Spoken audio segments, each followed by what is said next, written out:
Some Pocatello residents weren't happy after some frequent visitors were removed from their area. KPVI News that works for you journalist Zane Hopen joins us now live from the newsroom to tell us why Fish and Game removed wild turkeys the way they did. Zane.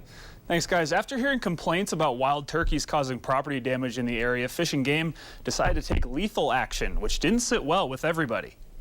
Earlier this week, residents in the Gibson-Jack area in Bannock County found out that a selection of wild turkeys had been lethally removed from the area.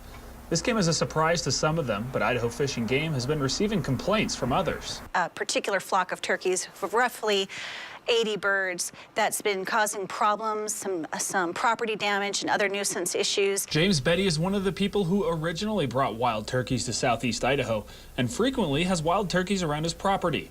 He believes that there could have been a better way to handle this by relocating them, which Fish and Game routinely does with other animals, but elected not to in this case because of incoming winter weather. We released them 15 years ago. There was 4 or 5 foot of snow on the ground.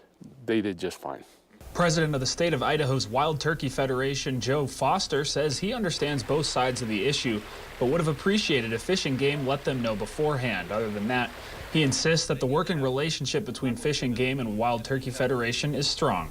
We do work with our sportsmen very directly in some of the decision-making processes that we have and work with our sportsmen's groups. And sometimes, like in this case, this was a decision that was made where we needed to get out there quickly and get those birds removed while we had the opportunity.